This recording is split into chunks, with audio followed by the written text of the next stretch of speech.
विठ्ठल नामाच्या जयघोषानं दुमदुमणार पंढरपूर. आज आंदोलनाच्या ठिणगीनं हादरलंय. एकच जिद्द, कॉरिडॉर रद्द. याच एका गर्जनेनं आज पंढरपूरचं तहसील कार्यालय दणाणून गेलं.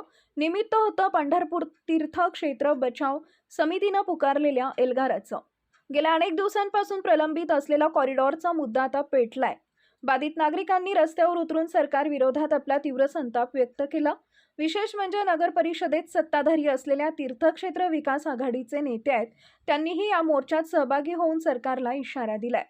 तहसीलदार सचिन लंगोटे यांना निवेदन देताना आंदोलकांनी ठणकावून सांगितलंय की काहीही झालं तरी हा कॉरिडॉर होऊ देणार नाही. या आंदोलनाला आता राजकीय पाठबळही मिळालंय. माढा विधानसभेचे आमदार अभिजित पाटील यांनी आंदोलकांच्या खांद्याला खांदा लावून मैदानात उडी घेतली आहे. विकास हवाय पण सर्वसामान्यांची घरं आणि दुकानं उद्ध्वस्त करू नको अशी रोखठोक भूमिका त्यांनी मांडली आहे.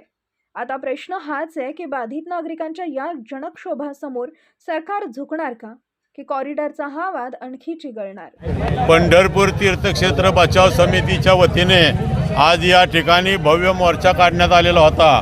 पंढरपूर शहरामध्ये सरकार दडपशाही करून कॉरिडॉर राबवत आहे, त्याविरुद्ध अत्यंत लोकशाही मार्गाने हा मोर्चा काढण्यात आलेला आहे. या अधिवेशनामध्ये शासन कॉरिडॉरसाठी रक्कम मंजूर करायची शक्यता आहे, म्हणून शासनाला हा आमचा रौद्र स्वरूपाचा मोर्चा दाखवण्यात आलेला आहे. आमचं म्हणणं एवढंच आहे, पंढरपूर शहरामध्ये आजपर्यंत सरकारचे हजारो कोटी रुपये पाण्यात गेलेले आहेत आणि तशा ठिकाणं आम्ही दाखवलेली आहेत, कुठे कुठे सरकारचे पैसे पाण्यात गेलेले आहेत. आपणा सर्व मीडियासमोर सुद्धा आम्ही हे दाखवायला तयार आहोत. आज पंढरपूर शहरामध्ये एकरांच्या मापाने आणि डझनाच्या संख्येने सरकारी जागा मोकळ्या पडलेल्या आहेत. त्या सरकारी जागा धूळ खात पडलेल्या आहेत. अगदी सांगायचं म्हणलं तर जुनी नगरपालिकेची इमारत आहे, त्याचबरोबर एवढा मोठा दर्शन मंडप पुन्हा पाडायचं नियोजन आहे, त्याचबरोबर नवीन दर्शन मंडप स्मशानापासून आणायचं नियोजन आहे आणि त्याचबरोबर सरकारचं भलं मोठं MTDCचं भक्त निवास आहे, ते गेले 10-12 वर्ष बंद आहे. याच्याबद्दल कुणीही आवाज उठवलेला नाही आणि असं असून तुम्ही आज आमची घरदारं पाडता. आज आमची घरदारं सिटी सर्वेला जरी आमच्या नावावर उतारा असला तरी आमची घरदारं ही आमच्या घरात उतरणाऱ्या वारकऱ्यांची आहेत. आमच्या घरात येणारे वारकरी वारीला असं सांगतील की तुमचं सामान पाठ खाली ठेवा, 8 दिवस आम्ही इथं राहणार आहे. हे आमचे प्रेमाचे संबंध आहेत. आषाढी आहे, कार्तिकी आहे, मागे आहे. 30-40 रुपयामध्ये आम्ही त्यांना या ठिकाणी जागा देत आहोत आणि आमचे ऋणानुबंध आहेत. आमची ही सेवा आहे. आम्ही जन्मजन्मी पुण्य केलं म्हणून आम्हाला या ठिकाणी भगवंतांनी शेजारी घेतलेला आहे आणि भगवंताची इच्छा हीच आहे की आम्ही वारकरी बांधवाची जास्तीत जास्त सेवा करावी. ही सेवा करण्यासाठी ही आमची घरदारं, ही नुसती घरं नाही, हे आमचं हृदय आहे. हे हृदय काढलं, पंढरपूर शहराचं मंदिर भाग ही हृदय आहे. हृदय काढलं तर त्या शरीराला प्रेताचं रूप येईल, तसंही हृदय कोणीही काढू नये आणि कॉरिडॉरमध्ये काहीही हित होणार नाही. यासाठी मी कुणाशीही कुठंही जाहीर चर्चा जुन्या पद्धतीप्रमाणे शास्त्रार्थ म्हणायचे तसं करायला तयार आहे. सरकारने आपलं मत सांगावं. या ठिकाणी माननीय आमदार अभिजित आबा पाटील साहेब आमच्या विनंतीला मान देऊन आलेले आहेत. त्यांनी या ठिकाणी आम्हाला सक्रिय पाठिंबा दिलेला आहे. त्यांनी 2 शब्द निवेदन करावं अशी मी त्यांना विनंती करतो. कॉरिडॉर बाधित नागरिकांचा मोर्चा निघाला. या मोर्चाला समर्थन देण्यासाठी मी या ठिकाणी उपस्थित आहे. त्यांना समर्थन देत असताना मागे देखील याबाबत अनेक वेळा भूमिका मांडण्याचा योग आला.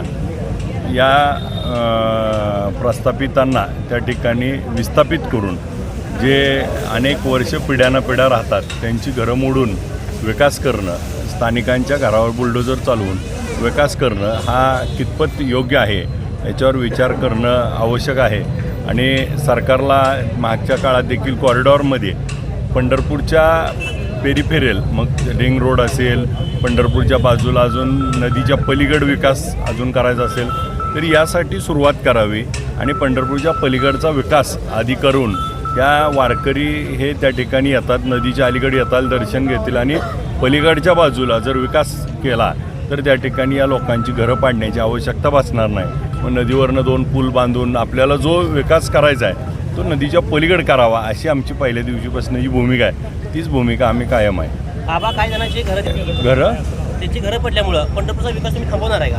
नाही, घरं पडल्यामुळं हा मुद्दा नाही, पण पंढरपुरात राहणाऱ्या प्रत्येक नागरिकाचा विचार करणं हे देखील सगळ्या लोकप्रतिनिधीचं काम आहे. आणि मग नदीच्या पलीकडे जी शेतजमीन आहे, मोकळी जागा आहे, मग आपण पुणे जिल्हा बघितलं, पुणे शहर बघितलं. पुण्याच्या अलीकडं आणि पलीकड नदीमुळं शहर वसलं, पूल झाले. तसं नाशिकला सेम झालं आहे. तसं आपल्या नदीच्या पलीकडे शेती जमीन आहे, जिथं कोणाची अडचण नसणार, ती जर भूसंपादन केली आणि तिथं जर हा विकास आराखडा तयार केला तर याला विरोध असायचं काही कारण नाही. सत्ताधारी बोलायला कोण तयार नाही त्या बाबतीत. त्यांनीच करतायत म्हणल्यावर ते कशी बोलतील. ताज्या घडामोडी जाणून घेण्यासाठी शिवशाही न्यूज यूट्यूब चॅनलला सबस्क्राईब करा. आपण हा व्हिडिओ फेसबुकवर पाहत असाल तर फेसबुक पेज फॉलो करा आणि शिवशाही न्यूज.com या आपल्या वेबसाईटलाही भेट द्या.